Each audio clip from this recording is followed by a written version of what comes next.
No es una patología, no es una enfermedad, es un conjunto de enfermedades. Hay muchas enfermedades, así como que de baja frecuencia en general, pero que se pueden presentar en distinta intensidad eh, y a veces les denominan así como inmunodeficiencias variables comunes. Um, hay muchas causas, pero pues en general se les agrupa a todos como un mismo término. Um, Muchas enfermedades de estas pueden llegar a pasar desapercibidas durante muchos años y pues están también subdiagnosticadas. Hay más casos de los que de verdad se reportan. Entonces vamos a esperar a que pongan su presentación para que nos platiquen.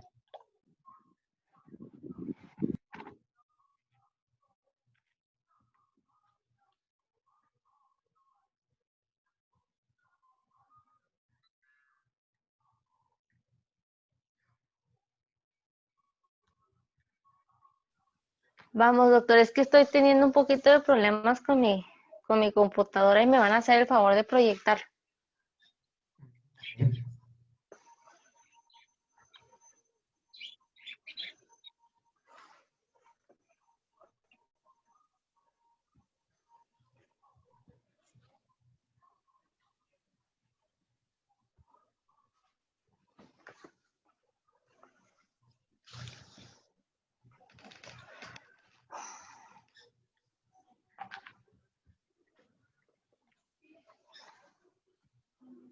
¿Tuvieron clases antes de esta?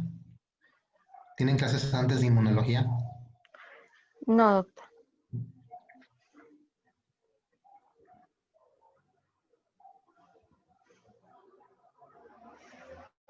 A ver si...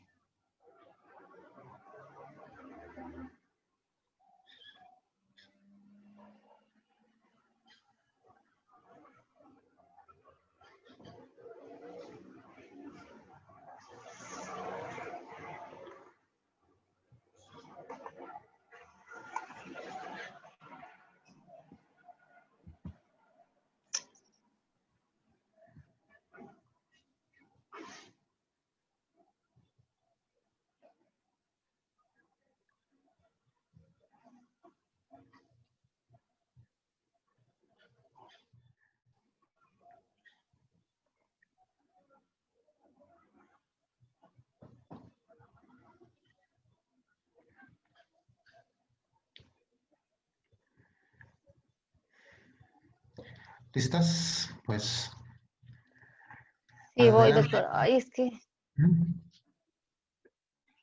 está compartiendo. Bueno, Cuando gusten comenzar, adelante. ¿ya? Ya.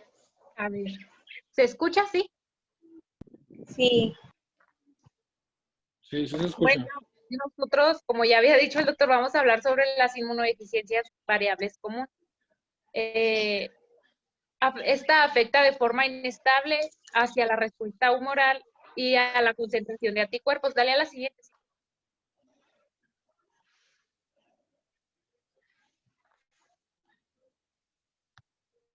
Bueno, hay que recordar que la inmunodeficiencia es la ausencia o función anormal de los elementos del sistema inmune.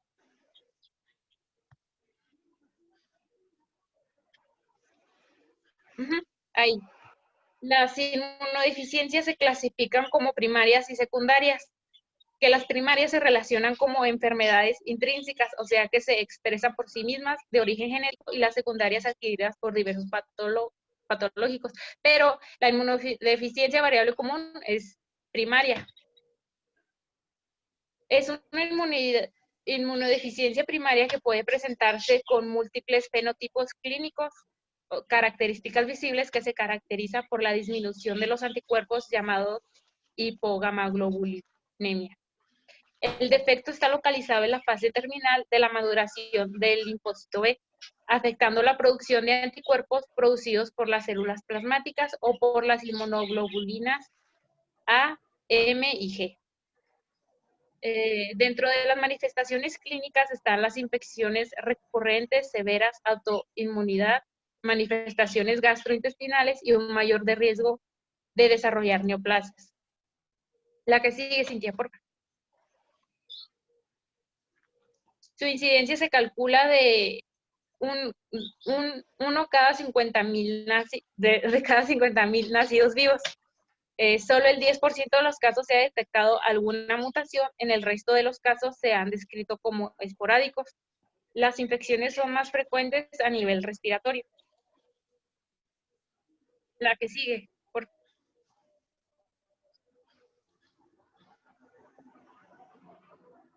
Las características de esta enfermedad son las infecciones bacterianas recurrentes por microorganismos extracelulares. Existe mayor predisposición en enfermedades autoinmunes. También se podría presentar alergias e inclusive cáncer y también la enfermedad granulomatosa. El tratamiento oportuno de reemplazo con gamaglobulina y antibióticos evita las complicaciones respiratorias como las que pueden causar estos pacientes. La que sigue, Cindy.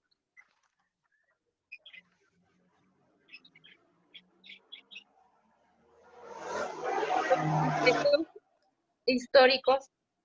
Por primera vez el término inmunodeficiencia como un variable fue usado por Charles Henneway, no sé si se pronuncia así, en 1953 para definir los pacientes con hipogamaglobulinemia de inmunoglobulinas G, A y M, o inclusive las tres. El término lo usó posteriormente Max D. Cooper en 1978, en la primera clasificación de las inmunodeficiencias primarias. Y ahí aparecen los dos célebres inmunólogos. El primero, Charles Henneway, fue un célebre inmunólogo, autor principal del libro de inmunología, y Max D. Cooper es un inmunólogo estadounidense conocido por identificar las células T y las células B. La que sí.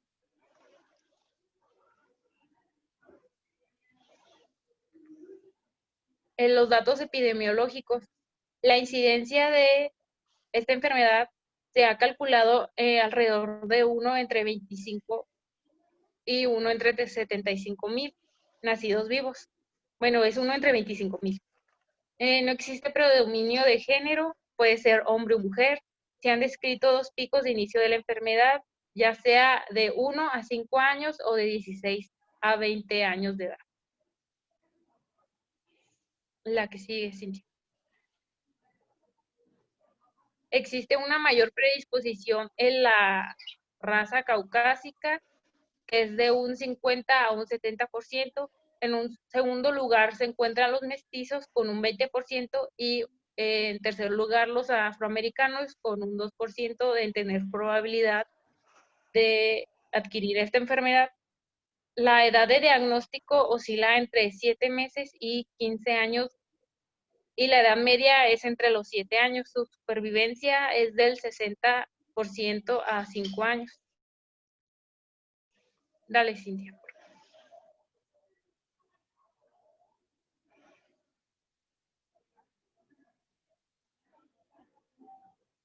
En el patrón hereditario ha sido difícil catalogarla en un patrón de transmisión hereditario específico, ya que casi todos los casos son esporádicos. Solo el 10 al 15% de los casos se ha identificado como un patrón de herencia definido, ya que los factores hereditarios son como las familias con varios miembros afectados con esta enfermedad o con deficiencia exclusiva de la inmunoglobulina ha evolucionado con el tiempo a una inmunodeficiencia variable común.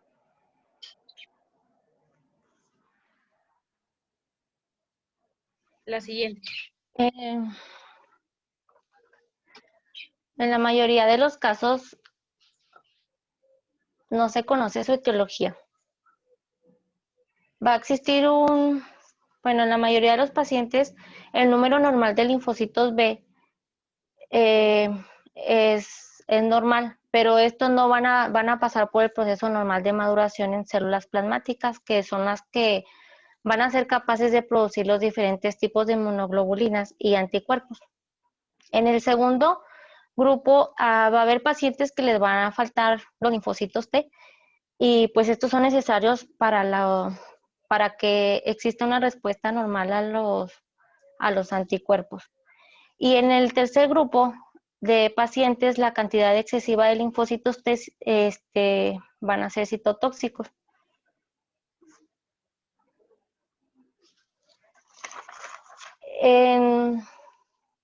Sí se ve, es que se está moviendo la pantalla. Es que como que se ve acercada y luego se aleja la diapositiva. Sí, es que como es touch y como que ya se descompuso el touch y se está moviendo sola. Ay, disculpen.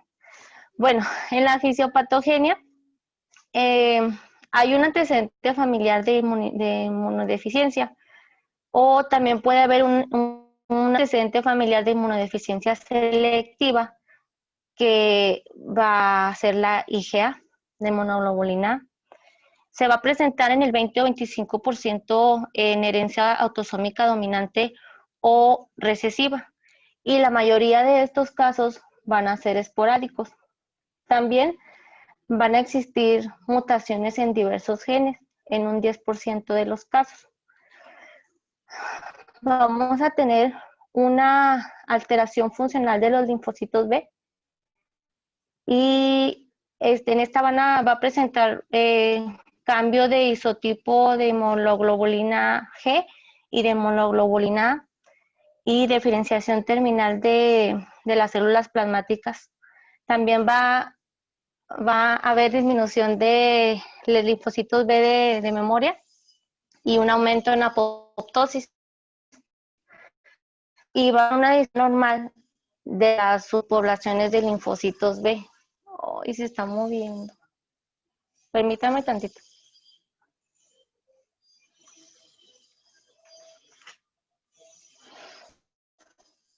Afectar los órganos linfoides, especialmente pues y puede haber una respuesta lipoproliferativa. En las alteraciones en la cooperación de los linfocitos, se está moviendo. En las alteraciones de los linfocitos T cooperadores, también estos van a ser importantes, ya que los linfocitos B son los que cambian la monoglobulina, o sea, el isotipo.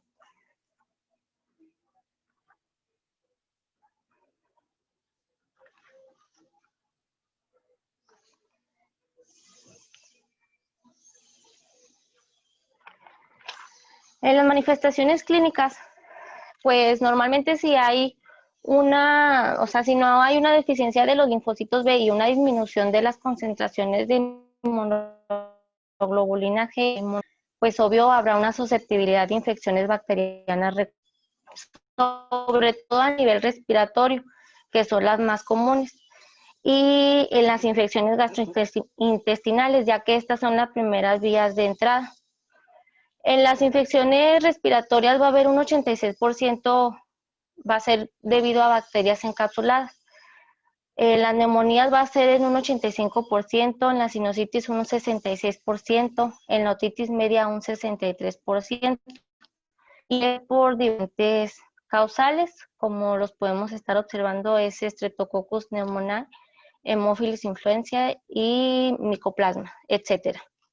En las infecciones gastrointestinales se va a dar con diarrea crónica. Algunos de los agentes es la yarda y de los casos. También otros agentes que están implicados es el Campylobacter y el rotavirus.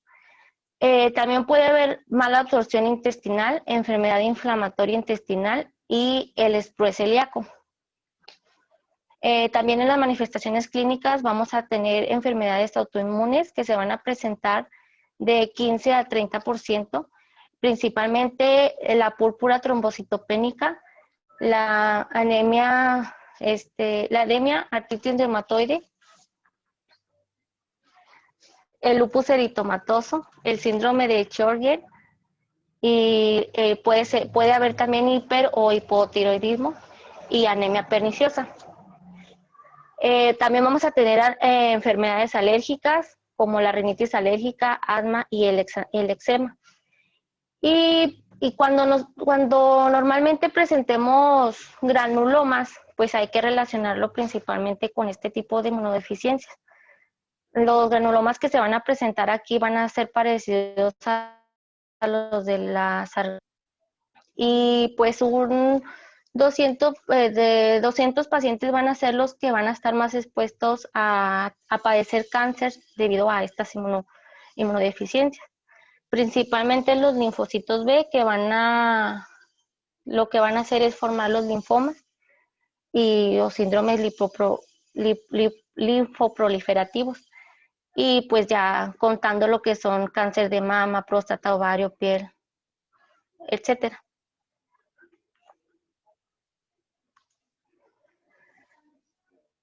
También vamos a tener diversas manifestaciones clínicas como infecciones cutáneas en un 26%, conjuntivitis en un 29%, meningitis de 9 a 25%, vamos a tener sepsis de 2 a 16%, pielonefritis un 12%, mastoiditis de un 10%, osteomielitis de un 2% y artritis séptica de un 3%.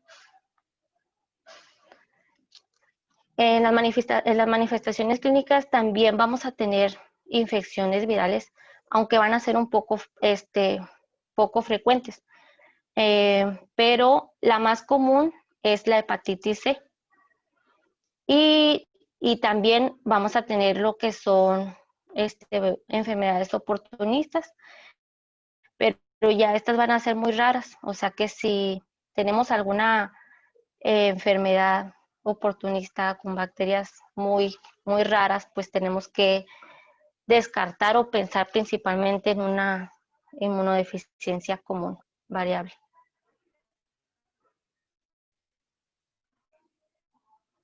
Y pues ahí tengo un esquema de las enfermedades ya mencionadas, pero ya sería todo.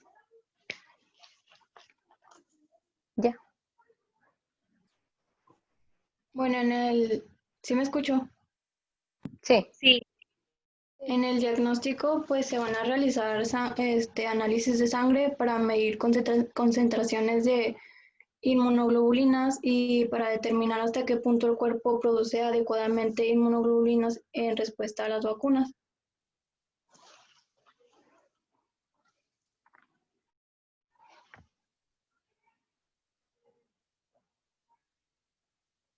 Si se diagnostica la inmunodeficiencia variable común, los médicos hacen pruebas anuales para verificar si las personas presentan algunos de los trastornos que tienden a desarrollar como procesos inmunitarios, cáncer y problemas pulmonares.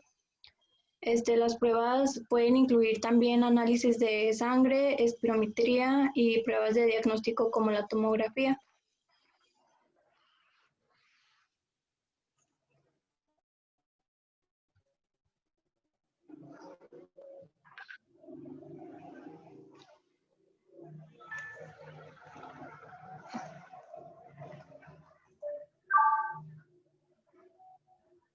Bueno, en el tratamiento, pues el tratamiento de elección es la restitución con gamaglobulina humana intravenosa o subcutánea, que es de 300 a 600 miligramos por kilogramo por dosis cada 3 a 4 semanas.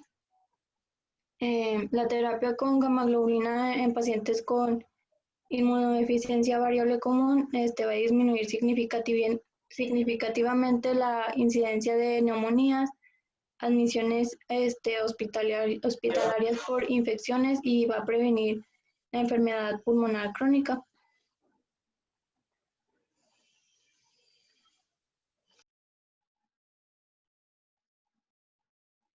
Los antimicrobianos también van a ser parte del tratamiento integral de la inmunodeficiencia variable común, pues debido a que la gamaglobulina intravenosa por sí sola no es suficiente para prevenir o erradicar las infecciones activas del paciente.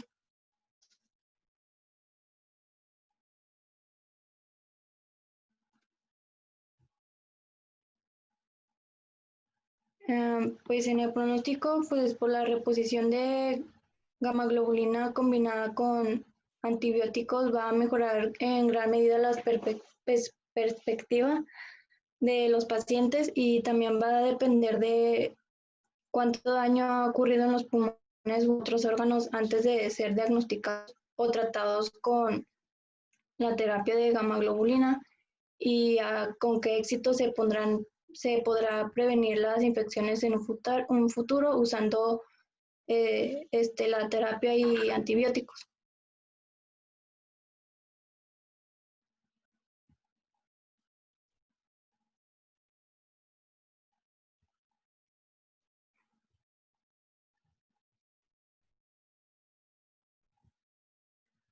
Y es todo, doctor. Listo, doctor. Muy bien, gracias. ¿Alguien tiene dudas?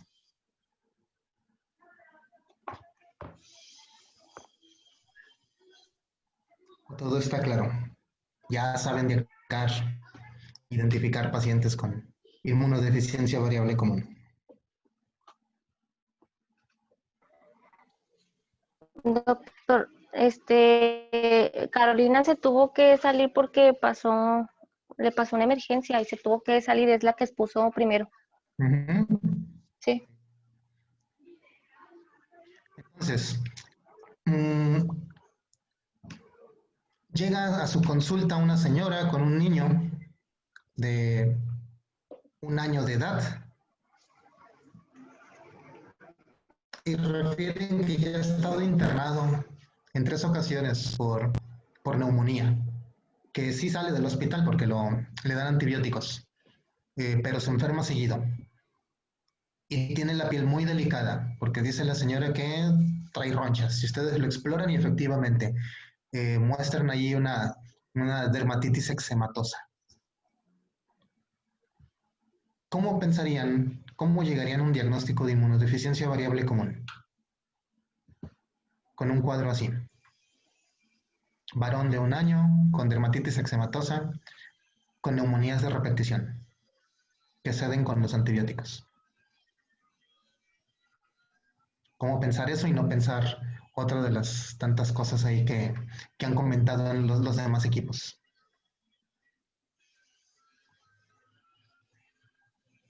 ¿Cómo no pensar en una enfermedad de Bruton? ¿Cómo no pensar en un síndrome de Hub? En una deficiencia de adhesión de leucocitos.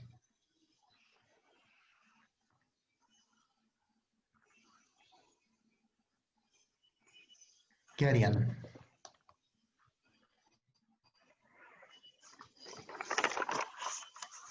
Pues no se le haría el análisis de sangre, o sea, El análisis de sangre.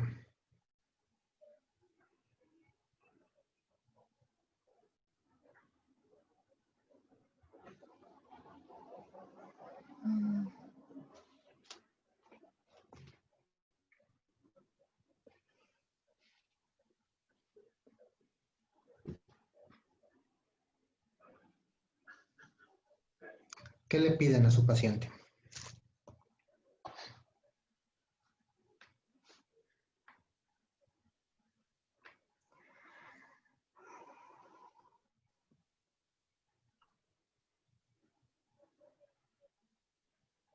Se le detecta se le puede hacer una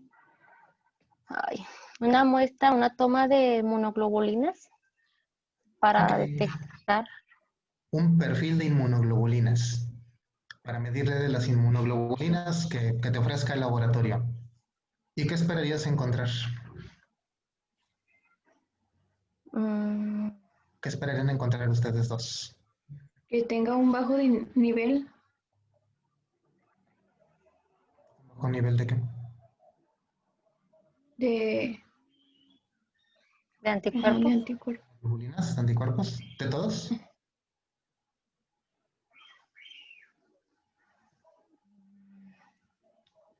El resultado le sale, ok, bajos niveles de anticuerpos de todos. Ya diagnosticaron una enfermedad de Bruton, una agamaglobulinemia. en donde hay ausencia de anticuerpos o muy poquitos. Pero ustedes quieren diagnosticar inmunodeficiencia variable común. Pues si es un niño también tendríamos que checar lo del esquema de vacunación, ¿no, doctor? Ok, ya, Para ver si fue... perfecto, le piden el esquema de vacunación. El niño va al corriente en sus vacunas y resulta que en la última vacuna que le pusieron, la del la del sarampión, pues realmente como que a la mamá le dijeron que le iba a salir hasta una ronchita y que iba a tener como que calentura y no pasó nada. Lo toleró muy bien. La mamá dice, hasta eso ni le hacen efecto las vacunas, ni le causan problemas. Es un niño bien, según la mamá. Ujú.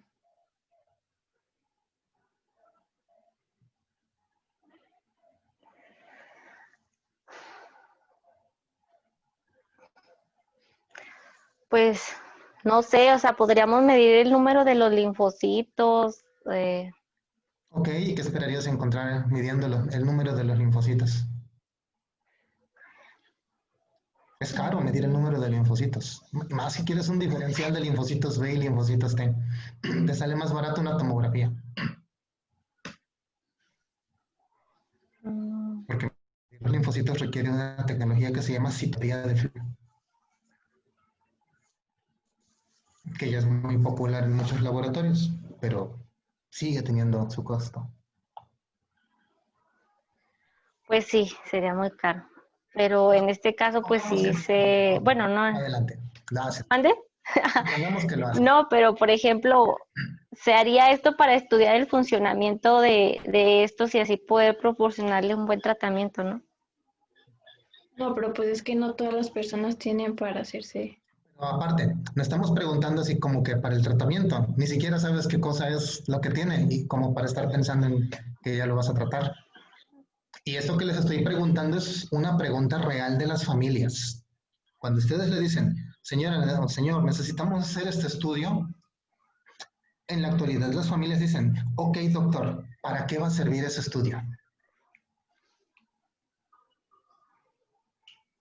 Y no basta nada más, pues para tratar mejor a su niño. Quieren saber.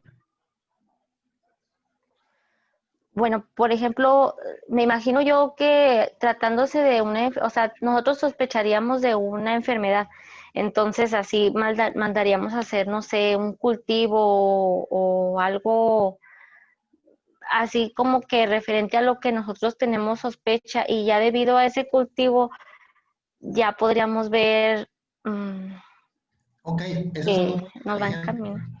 Que si es un niño que tiene infecciones constantemente, hay que hacerle cultivos. No es nada más, pues tiene tal infección, pues le doy un antibiótico, el que yo me acuerde o el que yo me sepa o el que el laboratorio me recomendó de amplio espectro y se lo doy y pues seguramente va a funcionar. Pero eh, es más importante conocer cuál es el microbio. Ujú. Ok, ya te dicen, tiene, eh, tuvo una infección, le identificaron Cryptococcus neoformans, uno de los bichos ahí que ustedes dijeron, Cryptococcosis. Sí, muy raro. Muy raro. Y ha estado también internado por neumonías bacterianas y tiene dermatitis eczematosa.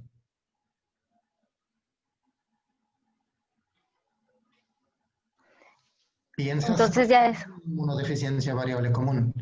¿Qué necesitarían para concluir ese diagnóstico?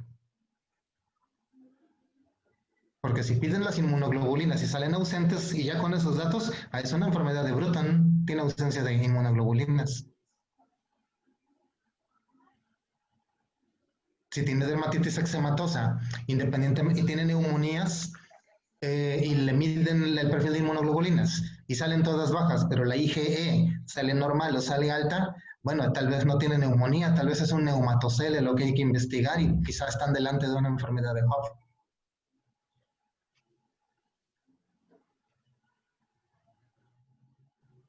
Pero entonces, ¿qué esperarían identificar en un paciente con todo esto que nos platicaron, para poder decir, no es nada de eso, es inmunodeficiencia variable común.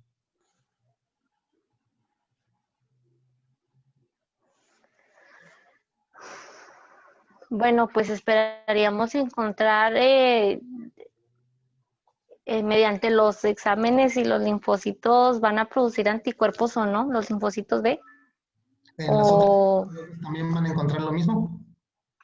También son problemas de producción de anticuerpos. ¿En cuáles, doctor? Disculpe, no lo escuché bien. En las otras enfermedades que habíamos, que han estado comentando los otros equipos.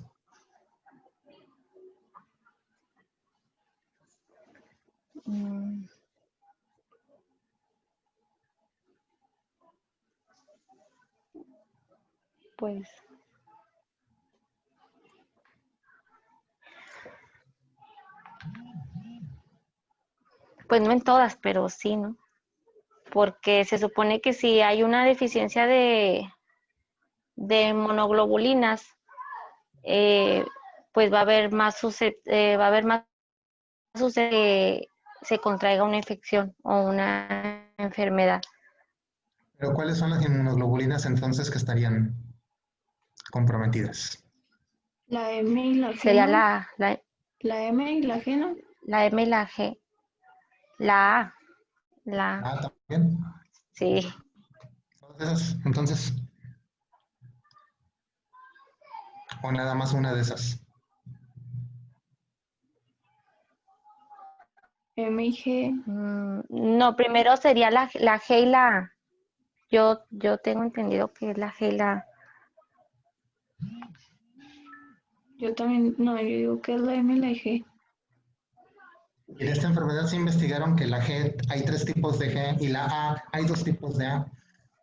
Y entonces, ¿qué tal si tienen que estar las 3 G, la IG, bueno, son hasta 4 inmunoglobulinas G.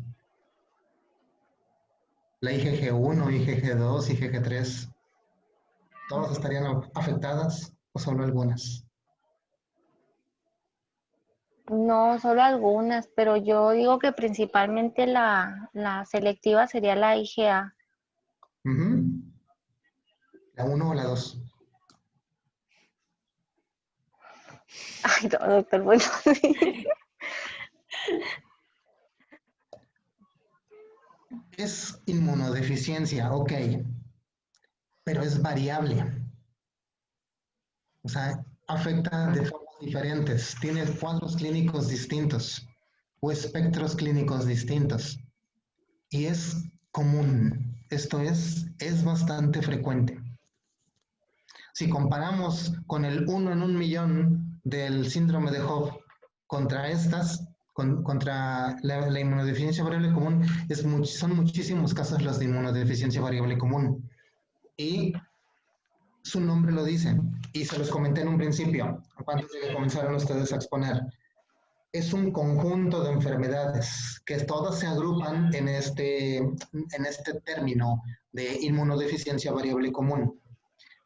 La forma más frecuente es la deficiencia parcial de IgA con IgG.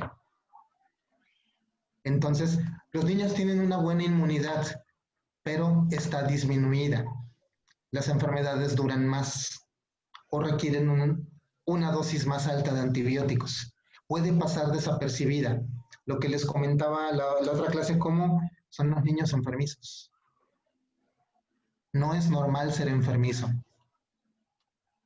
Si consideramos las deficiencias, las inmunodeficiencias variables comunes, todas en su conjunto, ya no son una de cada 50,000 como mencionaban en sus estadísticas, en su epidemiología.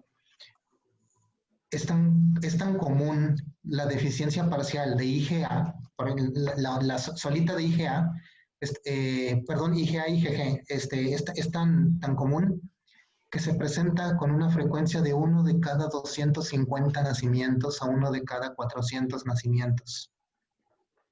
Esto es, hay muchísima gente que nace con esto. Y simplemente son niños enfermizos o niñas enfermizas. Y no hay antecedentes en la familia porque es autosómica recesiva. Esto es, los padres, aunque sean portadores, los padres están sanos. Entonces son niños que se van a enfermar a cada ratito, que son los niños que los llevan a comer algo nuevo y se enferman de diarrea. Son los niños que toman algo que no estaban acostumbrados a tomar y se enferman de diarrea. Son niños que van a una ciudad nueva de vacaciones, a un pueblo nuevo, van a una fiesta y toman del vaso de otro niño, comen, comparten comida, les dan una comida nueva y ya les dio diarrea. Son niños que salen al medio ambiente o van al campo, van al bosque, van a algún lugar y ya regresaron no con un cuadro de alergia, sino con un cuadro infeccioso. Y así están. Entonces, es bien frecuente. Son los clásicos niños enfermizos. No es normal ser enfermizo. Es una inmunodeficiencia. O bueno, hay que buscar una inmunodeficiencia.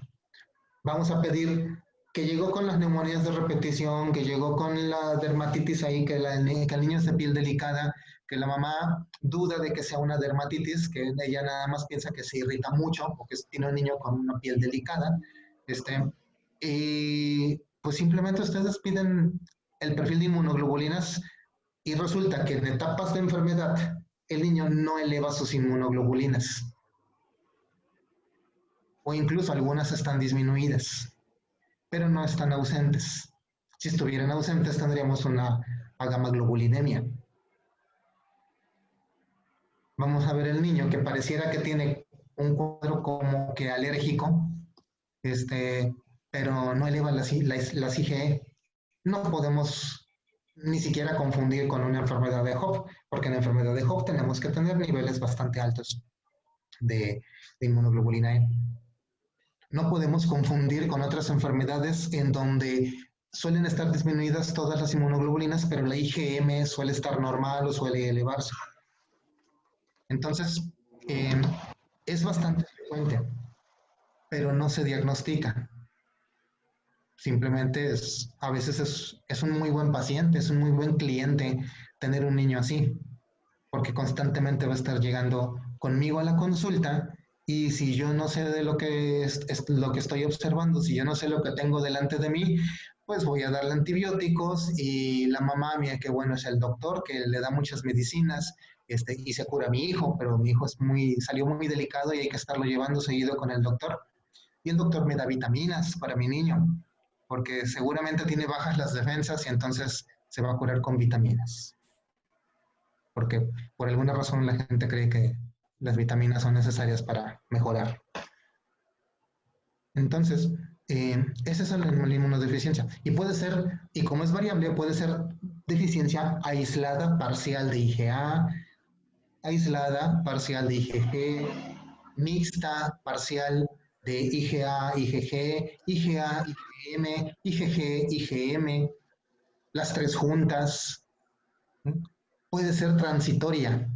Solamente una época de la vida del niño están disminuidas y después mejora. Y tenemos el adulto que dice, no, doctor, yo me la pasaba en el hospital constantemente cuando era niño. Ya me mejoré. Y a veces hasta dicen que por otros motivos fue que mejoraron. Pero puede ser transitoria. Puede ser intermitente, en donde hay temporadas en que disminuye esa inmunidad, o es decir, las inmunoglobulinas, hay temporadas en que están bien, otras temporadas que están mal, y así se la llevan. Y así pueden estar también toda la vida.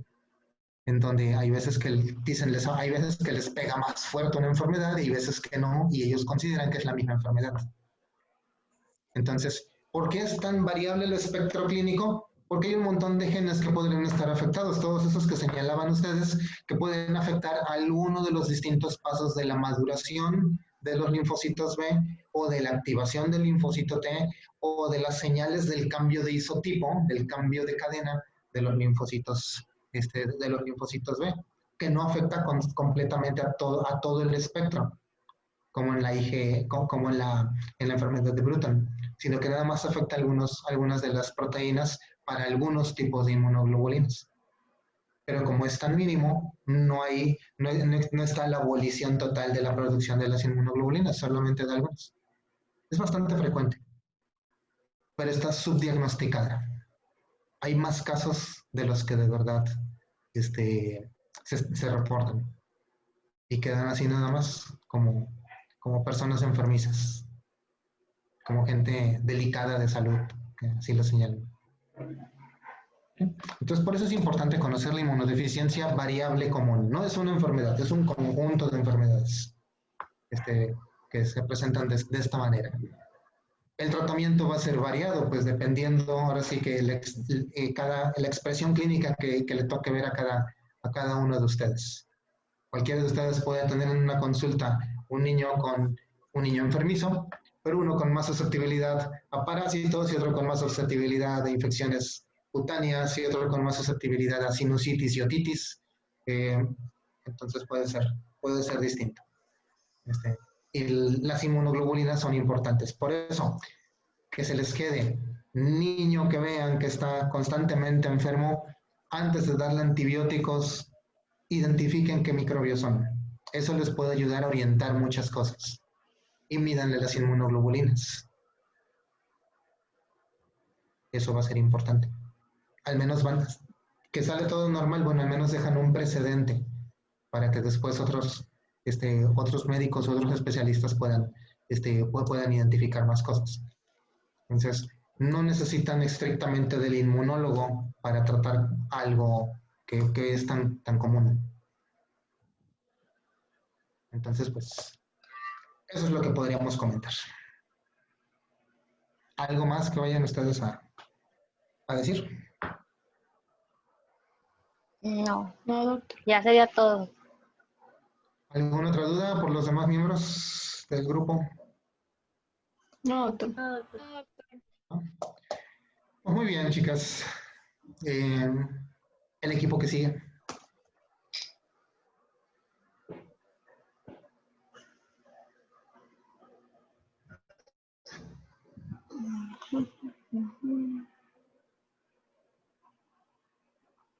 Sí se ve, ¿verdad?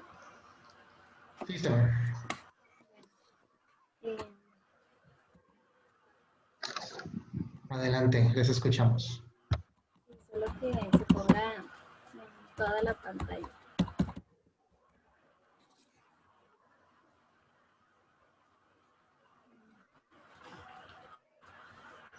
Ahí está. Bueno, nosotros le vamos a hablar sobre el síndrome de hiper-IgM. Primero vamos a ver que el síndrome del hiper-IgM va a ser una inmunodeficiencia primaria que describe un grupo heterogéneo de desórdenes clínicos y va a ser principalmente causada por mutaciones en el gen que codifica una glucoproteína en la membrana de linfocitos TCD4. Esta se va a llamar el CD40 ligado al cromosoma X. Bueno, los pacientes con este síndrome van a mostrar una incapacidad para la producción de Bianca, ¿la proteína se llama CD40 o se llama CD40 ligando? CD40 ligando. Pero Okay. solo dije CD40. Dijiste CD40 ligado al cromosoma. Lo siento. CD40 ligando. Sí. Bueno, los pacientes con este síndrome van a mostrar una incapacidad para cambiar su producción de anticuerpos del tipo hemoglobina M. De inmunoglobulina M a anticuerpos de los tipos inmunoglobulina G, A y E. Bueno, como consecuencia vamos a tener que los enfermos van a presentar niveles disminuidos de inmunoglobulina G, inmunoglobulina en suero y niveles elevados de inmunoglobulina M. Esto ya se los iremos platicando.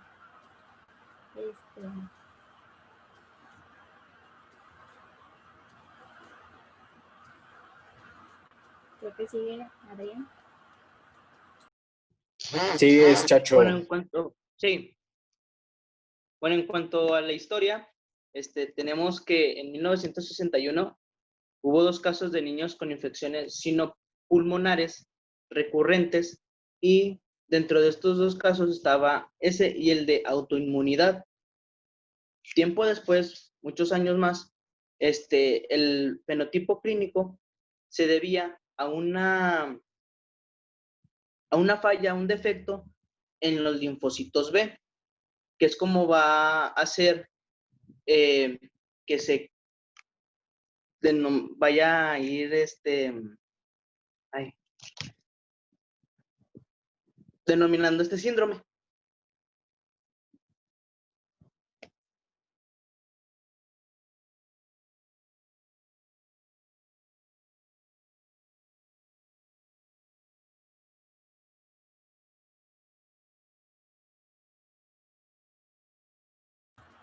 Bueno, después vamos a tener la epidemiología, que bueno, estuve buscando que en Estados Unidos, al parecer ahí decía, no sé si es correcto, que se presentaba en uno por cada 500,000, y luego mencionaba unos genes que era uno de cada 100,000 del gen AICDA, que si no mal recuerdo,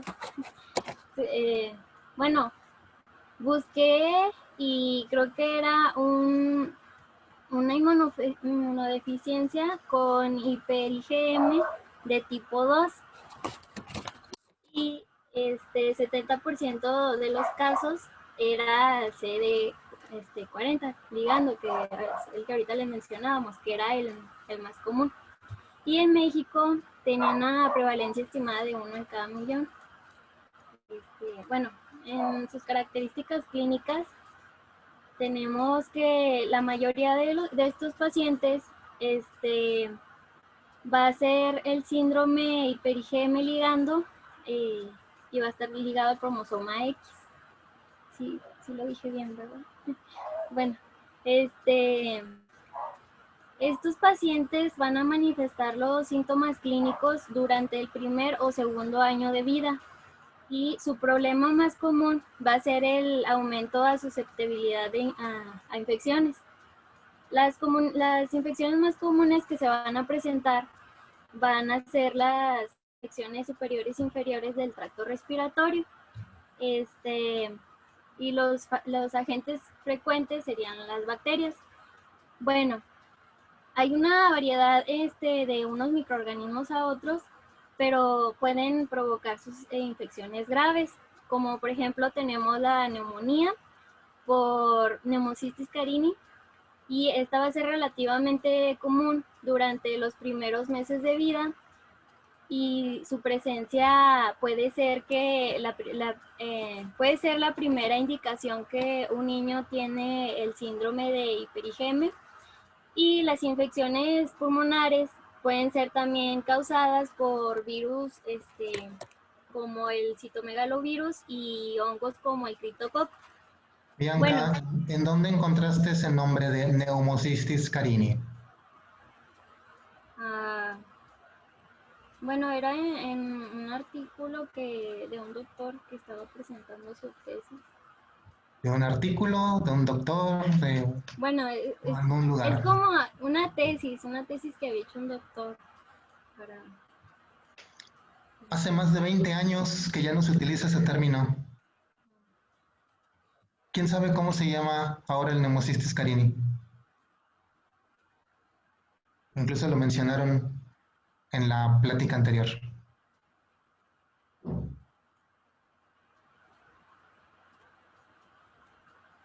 Es Pneumocystis jirovecii.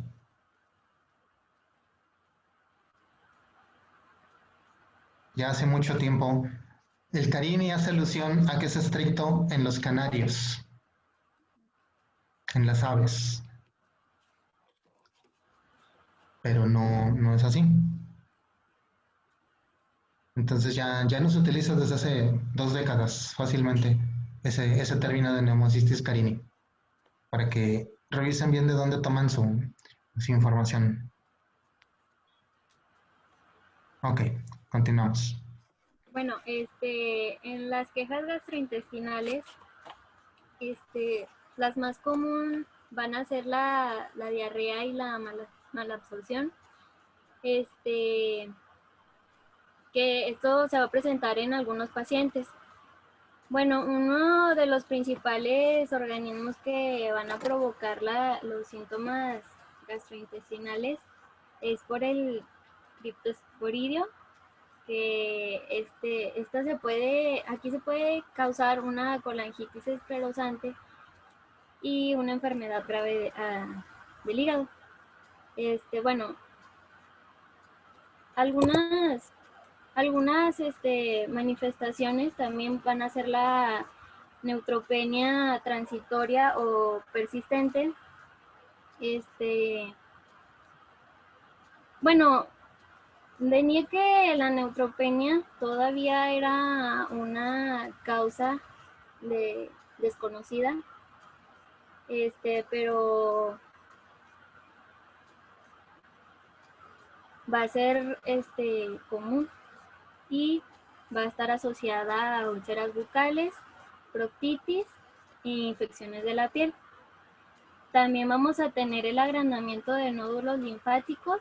Se va a tener con frecuencia y también, bueno, como resultado de esto decía que iba a haber anginas agrandadas, el vaso también y los nódulos linfáticos y el hígado también iba a estar agrandado.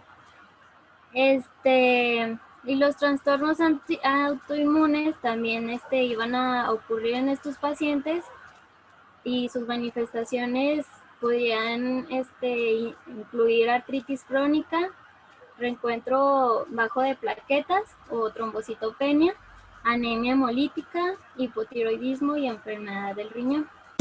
Términos también venían en la tesis del doctor. ¿Puedes regresarla?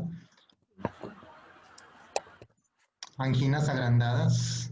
¿Sí? No, adelante ahí. Vaso grande. Recuento bajo de plaquetas. Hígado agrandado. ¿Cuáles son los términos médicos para esas condiciones que señalan?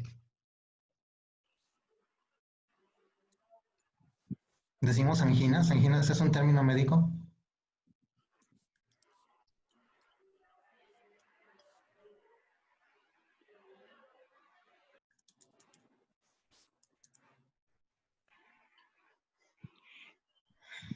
Es hipertrófico, ¿no? ¿Pero qué son anginas? Amígdalas, doctor. ¿Sí? No decimos anginas. ¿Y vaso grande, cómo se dice, Bianca?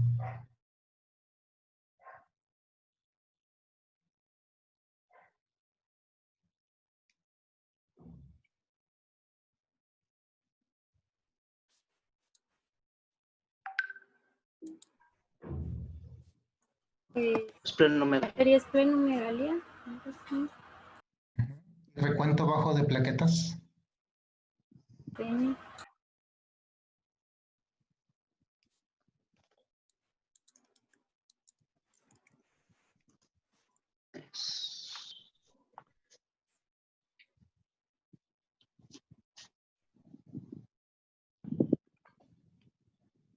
¿Era trombocitopenia? Trombocitopenia.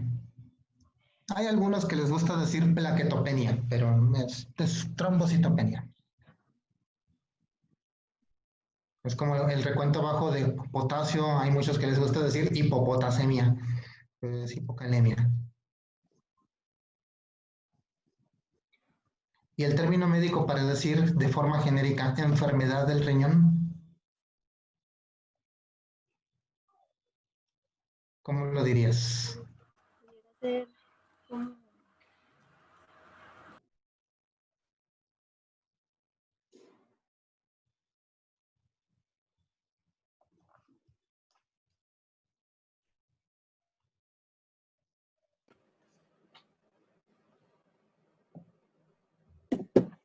¿Hepatomegalia?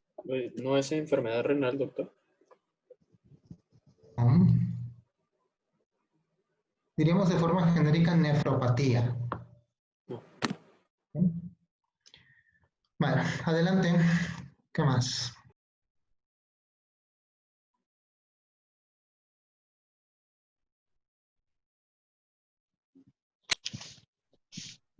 Bueno, en cuestión de la herencia, tenemos que el síndrome hiper-IgM ligado al cromosoma X, se van a ir como un trastorno recesivo ligados al cromosoma X. Por lo tanto, esta va a ser más frecuente, que solo van a afectar varones, ya que es una enfermedad hereditaria transmitida por dos recesivos ligados al cromosoma.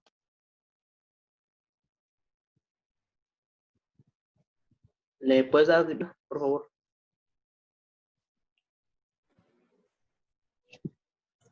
Bueno, también expliqué que otro miembro de la familia del paciente se ve afectado y también puede haber algunos rasgos asociados autosómicos recesivos que requieren el gen de ambos cromosomas que están afectados. Bueno, también tenemos que se conoce la mutación precisa del gen afectado. Una familia,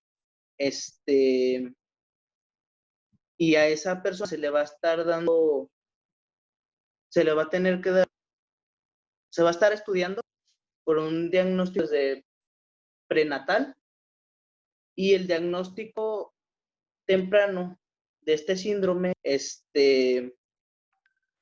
va a poder permitir tratamiento, pero ya más adelante lo comentar mi compañero.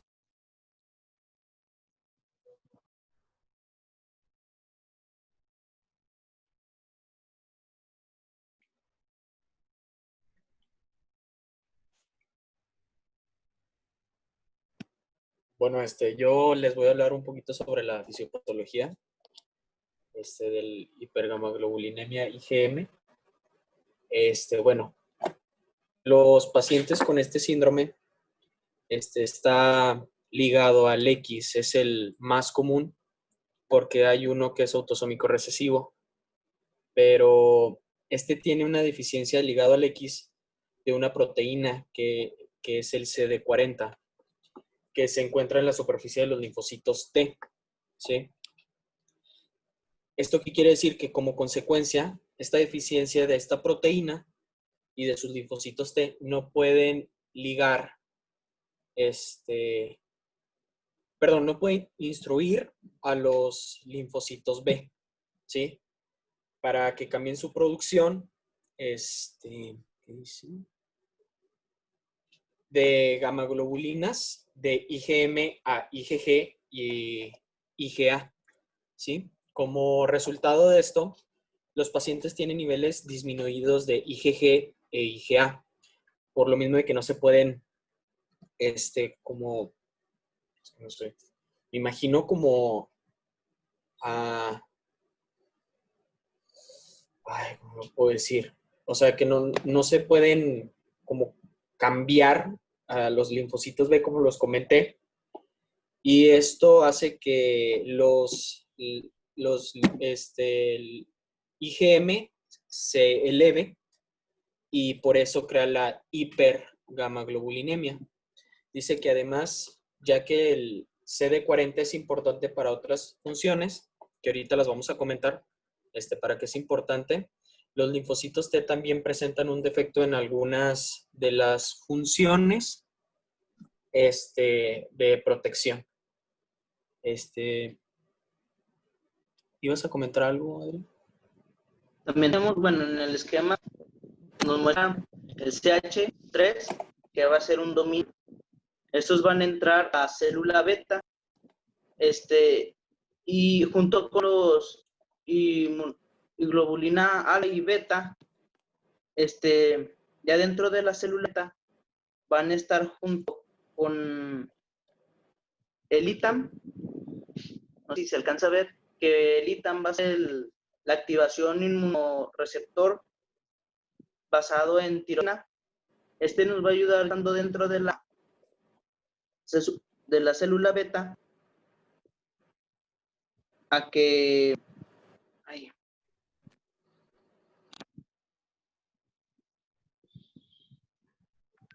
Ay, fue.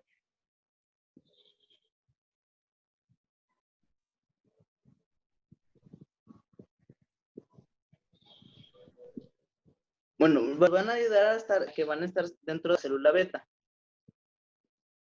En tanto al PIP3, que es una vía de fosfatilidinositol, 3 sinasa, estas van a estar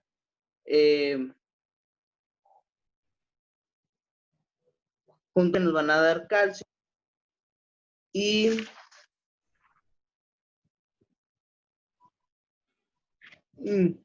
van a estar también dentro de las células beta. Bueno, tenemos que en el... Ay.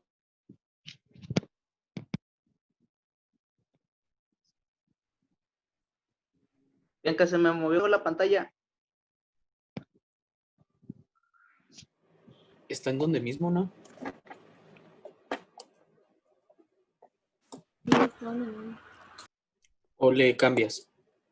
¿Le cambiamos? Ya.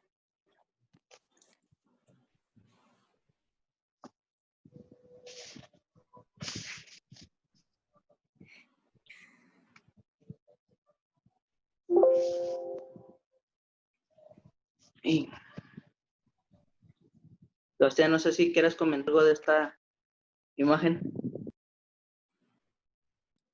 No, mira, pásate a la siguiente.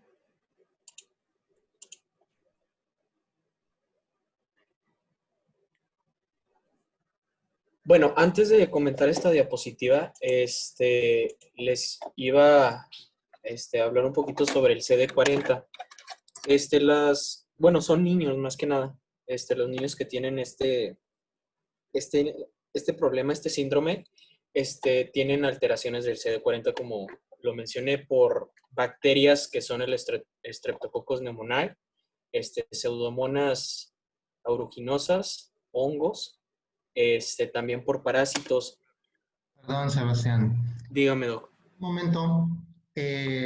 Tú nos estás platicando de unas anomalías o nos vas a comenzar a platicar de unas cosas sobre el CD40, ¿sí? La molécula CD40, el clúster de diferenciación CD40. Bianca en un principio nos platicaba algo sobre el CD40 ligando.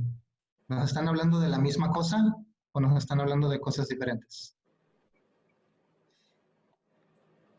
Es el CD40 ligando, perdón. Es el... Ok. Sí, es el mismo. No, estás hablando del CD40 ligando. Así es, sí. O sea, las anomalías que pasan en este síndrome. Es que no completé la palabra, disculpe. Bueno, también lo más clásico en estos niños es la neumonía, que esto es pues prácticamente la causa principal de muerte en los niños con hipergamaglobulinemia IgM. También está la neutropenia, como lo comentó Bianca. No se desconoce. También tienen diarrea, úlceras vocales, tienen sepsis. Esto es por el CD40 ligando. Esto es lo que ocurre por esta molécula. También está la criptococosis cutánea, que pues son en los niños alrededor. Bueno, yo vi un estudio donde se le hicieron a niños de entre 10 años, que son lesiones en el cuero cabelludo. Que tardan de 6 meses de evolución. ¿Qué más? Disculpa. ¿Qué pasó? Bueno. También va a estar uno que también es grave, que es el tumor neuroendocrino, perdón. Neuroendocrino. endocrino, ¿sí? ¿Qué más? Y sería todo sobre lo que encontré del CD40 ligando. Bueno, el tratamiento, pues, se da, no hay un tratamiento como tal, estuve investigando, pero solo se ponen, como aquí dice, un tratamiento regular sustituido con inmunoglobulinas cada 3 o 4 semanas. Es eficaz para reducir el número de infecciones. ¿A qué me refiero con las infecciones? A las que les acabo de comentar, como la más común, que es la neumonía, y las otras que les conté. Pero al momento que ocurre la neumonía, pues el tratamiento de base es creo que era el, a ver, ¿cómo se llama? Se me fue el nombre.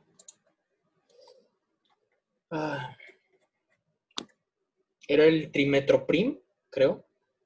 Sí, era el trimetoprim con sulfametoxazol, es el que se utiliza cuando tienen el cuadro de neumonía. También están las infusiones regulares de IVIG y que reemplazan el IgG faltante, como les comenté, y en muchas ocasiones resulta también en una reducción o normalización del nivel de IgM del suero. ¿Sí? ¿Puedes continuar, por favor? Bueno, pues aquí está lo que les estaba comentando del tratamiento, por si quieren tomarle foto. ¿Le puedes continuar? Bueno, pues Miren, en la diapositiva anterior, allí sí dice Pneumocystis jirovecii, no dice Pneumocystis carini. Ahí donde dice tiempo indefinido. En la primera fila, profilaxis. Sí, claro. Jirovecii. Ya, Jirovecii. No carini. Ok. ¿Sí, Doc? Bueno, bueno, ya para concluir, pues el pronóstico, ¿verdad? Que se refiere a la latencia de vida de estos pacientitos. Pues dice, aunque los pacientes con el síndrome de hipergamaglobulinemia IgM ligado al cromosoma X, que es el más común, repito, pueden presentar defectos en la producción tanto de IgG como la de IgM, en algunos aspectos de las funciones de los linfocitos, y existe una serie de terapias efectivas que permiten a estos niños convertirse en adultos felices y tener éxito en su vida. Pues aquí investigué que la tasa de mortalidad pues es de un 20-25% y que viene siendo a los 25 años de edad. Pues sería todo de nuestra parte, doctor. Ahí están las bibliografías de donde encontramos la información. Ok, para que digamos que es bibliografía debe de aparecer nombre de autores, año de publicación también, y la fuente, la editorial. Ahí lo que están poniendo nada más son los links, las ligas o las direcciones web, pero no es una bibliografía todavía. Esto para que lo tomen en cuenta también los siguientes equipos que les toca exponer. Entonces, una bibliografía lleva un formato y para los médicos el formato estandarizado es el formato APA, el formato Vancouver, perdón. Para que tomen en cuenta cómo se redacta una cita bibliográfica en formato Vancouver o en estilo Vancouver. Muy bien.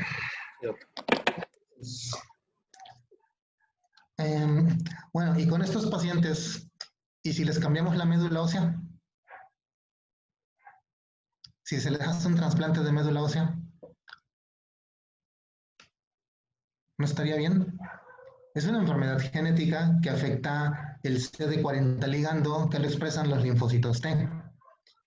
Y esos linfocitos T vienen de las células madre hematopoyéticas que están en la médula ósea.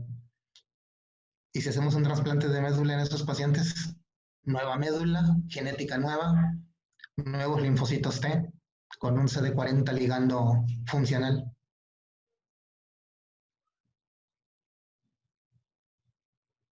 ¿Sería viable o no sería viable?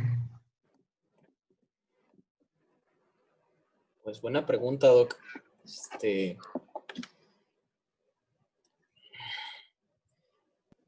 No sé si tenga que ver la relación, no sé, ¿verdad? De qué costoso sea el... Independientemente de los costos. Independientemente, ok. Hablamos de la viabilidad, A simplemente. ver, ya.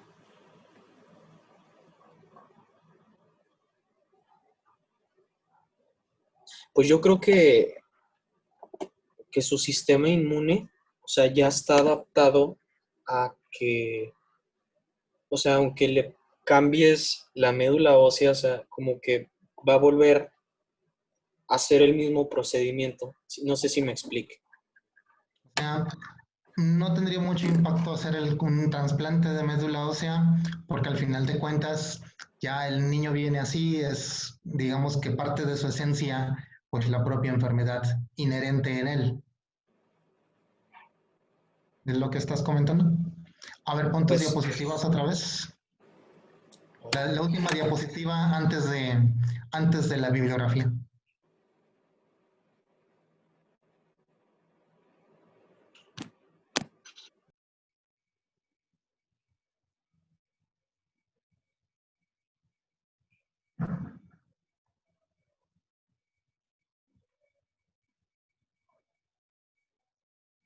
¿Sí? Ahí donde dice mortalidad alta. ¿Qué es TMO?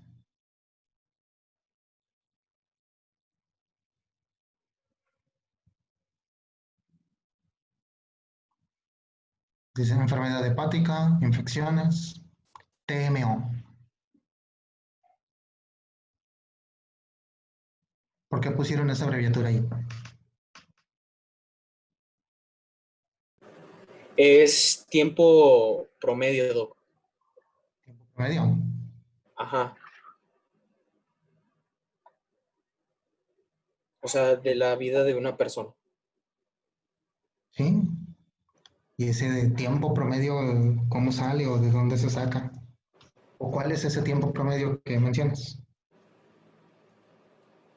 Tiempo Doctor, ¿no promedio. es trasplante de médula ósea? Esta es una enfermedad susceptible de ser tratada y curada por trasplante de médula ósea.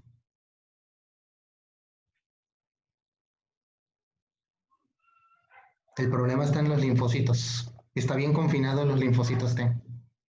Si haces un trasplante de médula ósea y le pones médula ósea nueva, va a tener linfocitos nuevos con un CD40 ligando óptimo.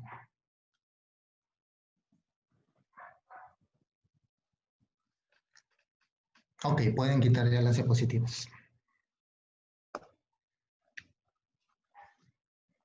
Ahora, sus compañeros entonces hablaron de una enfermedad y mencionaron ahí una molécula CD40 ligando. Y a veces se confundían, decían CD40 y lo tomábamos que era CD40 ligando. Pero obviamente si hay un CD40 ligando es porque hay un CD40. O sea, hay dos moléculas diferentes. CD40 ligando se tiene que unir a CD40. CD40 ligando se expresa en la superficie de los linfocitos T. CD40 se expresa en la superficie de los linfocitos B y en otras células que después vamos a comentar.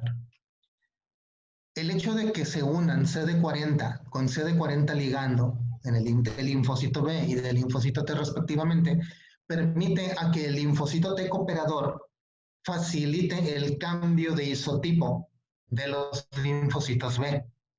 Ya habíamos comentado cuando platicábamos de la maduración de los linfocitos y lo comentaron también algunos de los equipos anteriores, que el linfocito empieza a madurar, empieza a proliferar y dentro de esa maduración le van apareciendo las estructuras que van a ser los BCR, los receptores de células B.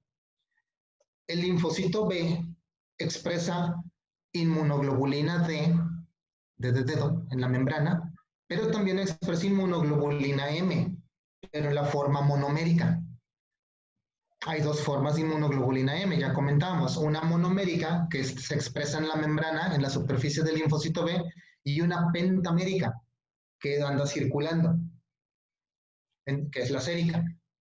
Entonces, cuando el linfocito T, que acaba de ser activado por las células dendríticas, las células presentadoras, que ahí también venía en la imagen que mostraban, ahí venía señalada una célula dendrítica activando el linfocito T primero, el linfocito T después, con el CD40 ligando, que se une al CD40 del linfocito B, entonces ahora le manda la indicación, o sea, se activa otra cascada de señales para que el linfocito B deje de estar produciendo esa IgM y ahora ese IgM empiece a dar las señales para hacer los cambios de cadenas pesadas, a cadena gamma o a cadena alfa para formar inmunoglobulina G o inmunoglobulina A.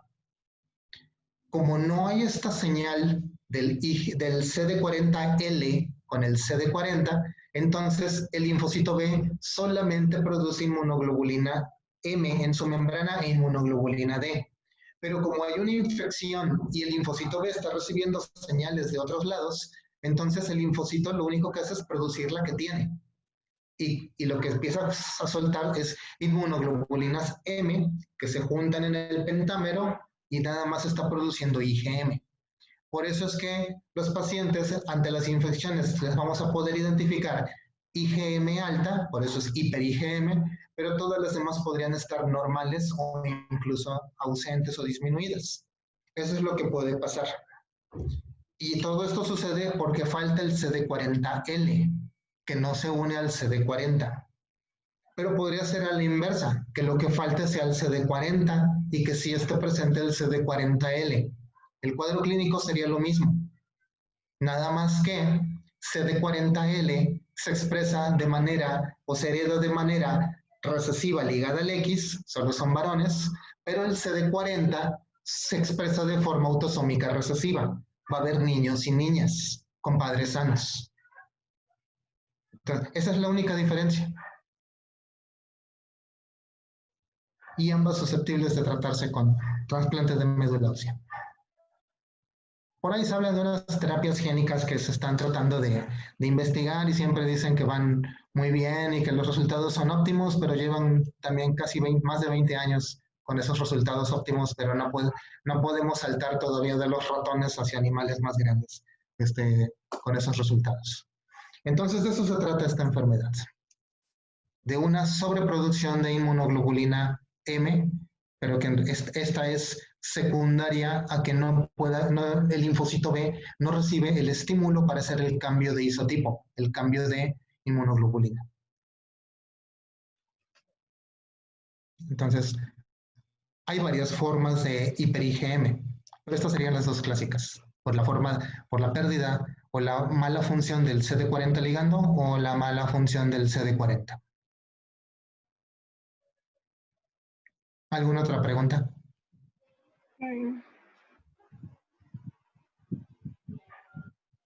¿Y cuánto cuesta una nueva médula ósea, un trasplante? Es variable.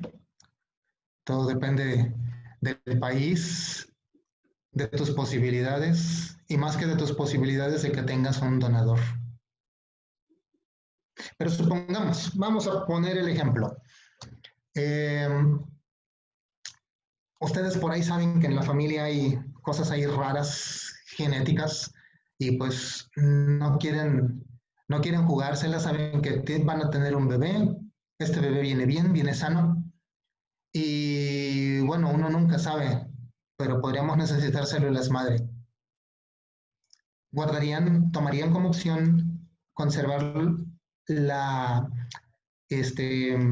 cordón umbilical de su bebé, por aquello de las dudas de que lleguen a necesitar células madre para su bebé. Sí, sí sería factible. ¿Sí? Pues sí, ¿no? Sí sirve. Está carito, ¿no? Guardar células madre, guardar cordones umbilicales. Y no se puede en el conge. Necesitan una cadena de frío especial. No, no es en el congelador nada más. Así es para que no se congelen de afuera hacia adentro, no que se congelen parejo. Algo así. Algo así. Entonces, sugerirían como una opción congelar cordones umbilicales, por aquello de las dudas, cuando haya sospecha de enfermedades así como estas. Si estamos hablando que es una enfermedad genética, si congelamos las células madre de ese bebé, también traen la misma mutación. ¿Para qué? Vas a descongelar esas células madre, se las vas a poner para que tengan lo mismo. Eso sí, va a ser 100% compatible. Hasta la mutación va a tener también. No tiene ninguna utilidad guardar células de cordón umbilical. Ni aquí ni en ninguna parte del mundo. Es más, en general en ninguna parte del mundo se guardan, solo en América Latina. Porque es buen negocio.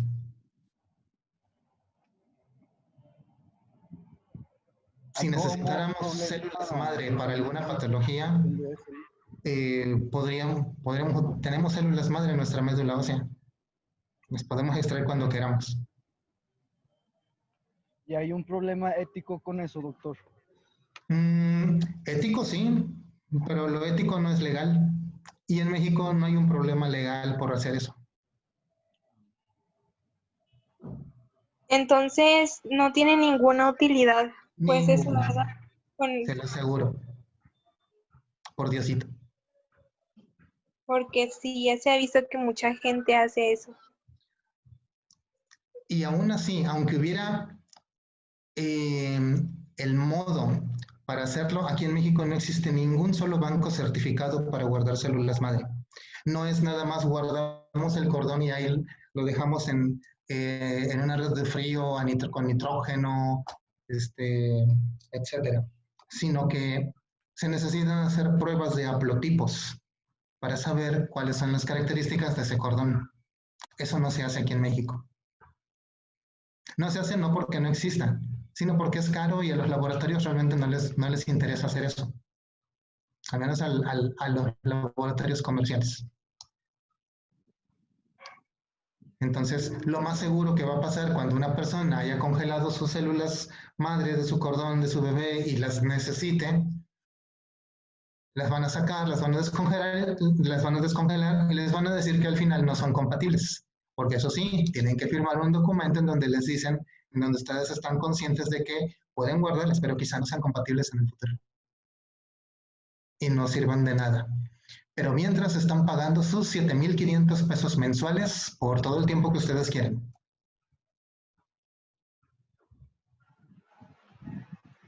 Qué interesante. Entonces, si necesitaran células madre, pues las pueden obtener in vivo de ustedes mismos. Si guardan las células madre para querer tratar un cáncer futuro de su bebé, porque necesita médula ósea después, pues si ese bebé tiene la mutación para generar esa anomalía, pues obviamente esas células madre tampoco van a servir. Forzosamente necesitarán un donador compatible nada más.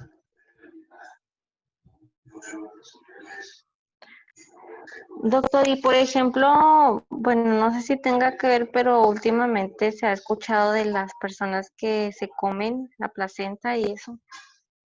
Pues hay muchos mamíferos que se comen sus placentas. Igual.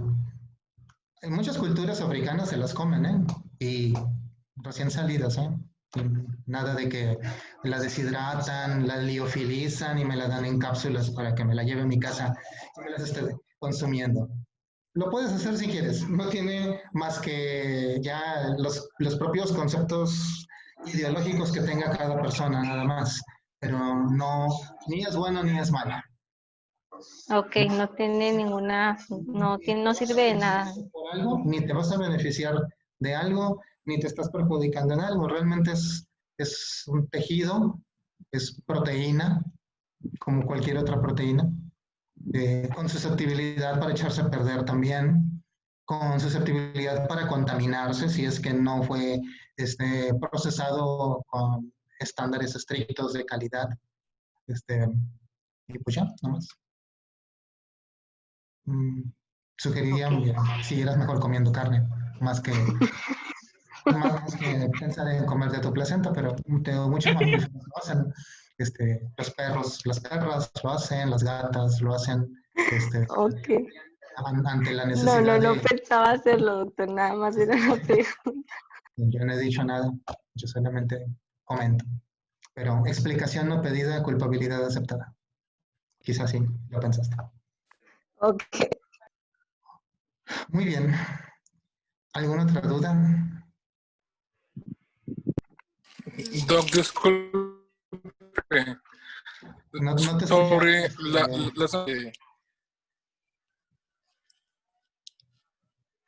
¿Sí se me entiende? Ya te escucho bien. Ok. Para preguntarle que tiene sobre los últimos temas, sobre la resistencia a antibióticos.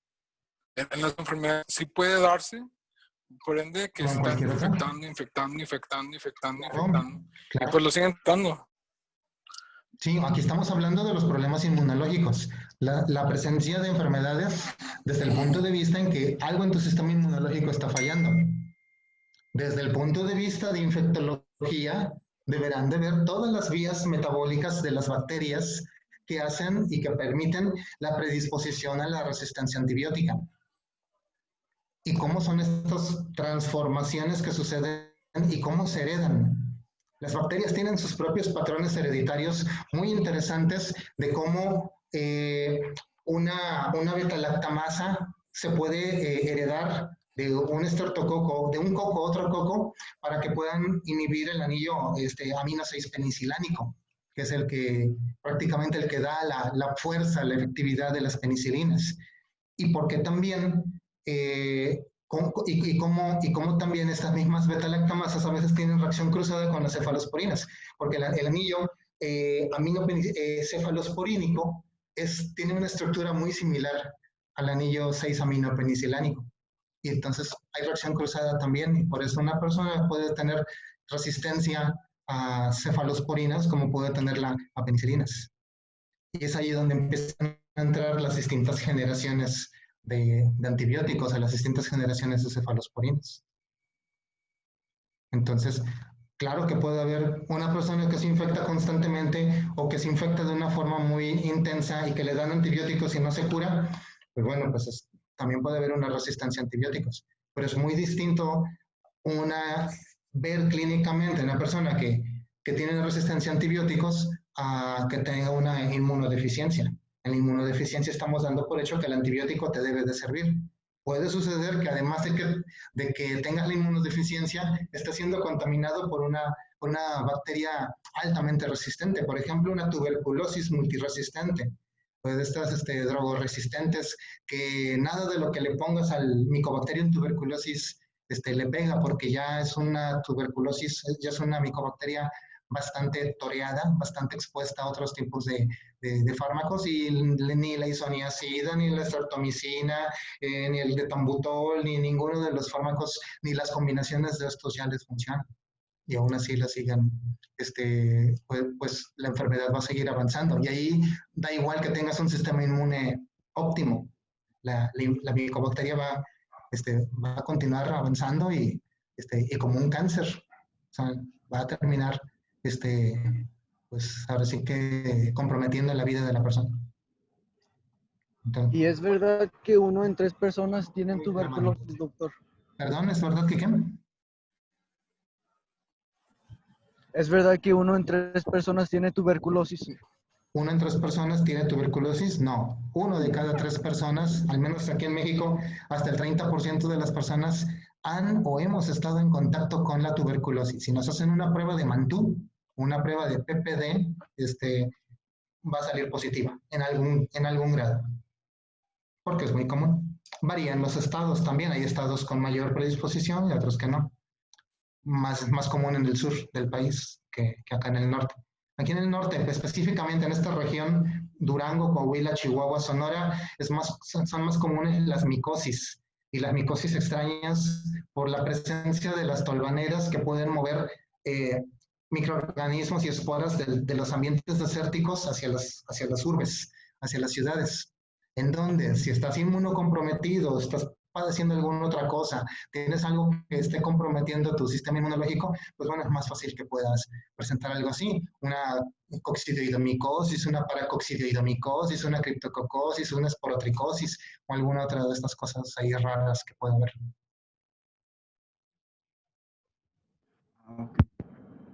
Incluso podemos agarrar micosis hasta por oler flores. Si saben que nunca deben de oler una rosa directamente de frente. Si la van a oler, la tienen que oler por detrás.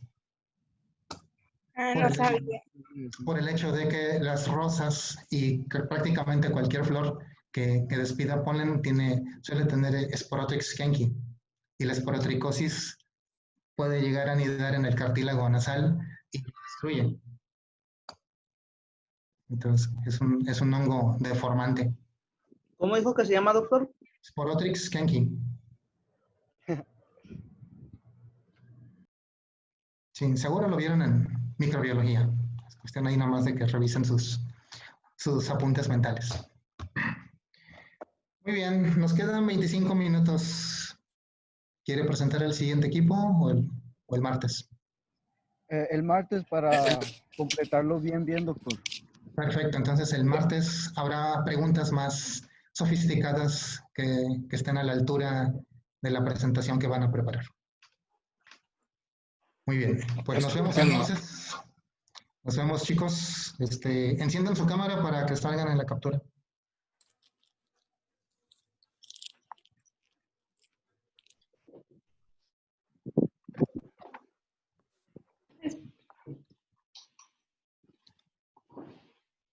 ¿Listos? Muy bien. Ok. Eso es todo, chicos. Nos vemos entonces. Nos vemos el martes, doctor. Gracias. Martes, doctor. Fin de semana. El martes.